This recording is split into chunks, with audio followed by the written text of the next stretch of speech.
And see how clean the blade is? So when you air cool and plate quench, so using your plate and then the compressor, this is how it comes out, and it is so clean and nice, so little work to do afterwards. Had I quenched that in oil, there would have been a lot more mess on the outside. So yep, it's the way to go. Stainless steel with a plate quench with some compressed air. Woohoo! I mean, look at the colour tonings. Doesn't that look great? The other side's just as nice.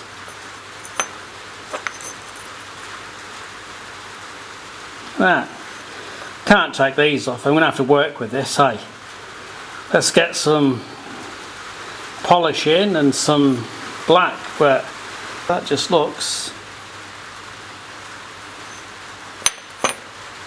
It's really hard to decide what sort of scales to use to complement this, because the blades become a thing in and of itself.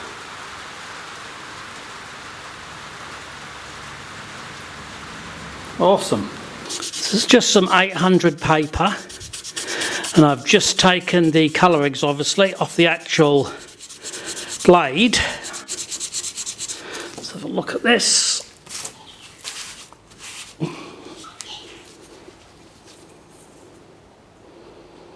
There we go. I'm thinking of doing that, or half of it, gun blue. I'm not sure yet. I need to look at it and think about it a little bit more. But yes, definitely like the colour tonings, because that was polished. It looked pretty good. It's natural tempering lines. So yeah, come along good. Well, I couldn't help myself. I've polished the whole top of the blade, and I think it looks better for it. Yeah, looking really nice. Which led me to a dilemma of what handle to use. So I did have the pearl bone-like one. That look is looking pretty swish, I reckon. I want to take a closer look at that, have another look, see how he goes. About there I reckon is a business. Just like that's sort of, possibly a bit more.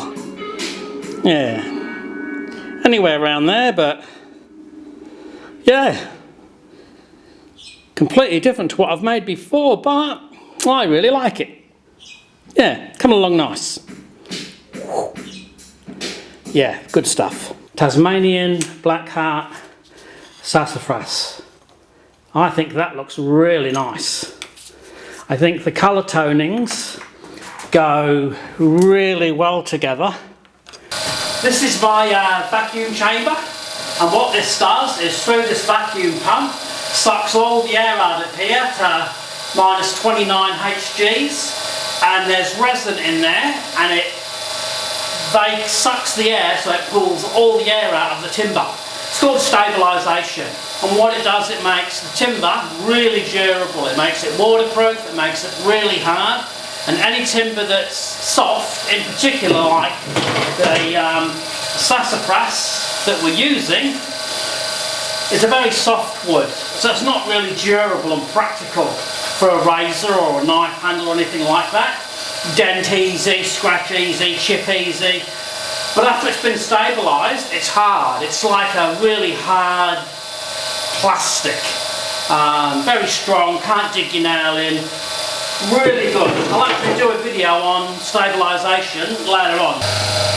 See, there's inside the chamber. The sassafras is under resin by about 1 inch, and it's nearly done. There's only a very few bubbles still appearing. You know it's finished when the bubbles stop. That means it's been impregnated with resin in all the air spaces in between the timber. And then it's baked in the oven. So yes, this is looking really good. Going to make some really nice scales, I think. That piece of metal there is just a weight to stop the timber from floating. There we go, the nice sassafras. Out the oven, just sanded back with some 600 wet and dry, and just there we go. That's how he'll look when he's sitting in his scales. But yeah, a little bit more work, some black micarta on the inside here, the back. I'm going to put some black micarta on there. Just, I don't know, finish it off nicely. But yeah, looking really good. There we go. How's that for nice completed razor? Yes, really pleased. That looks just so good.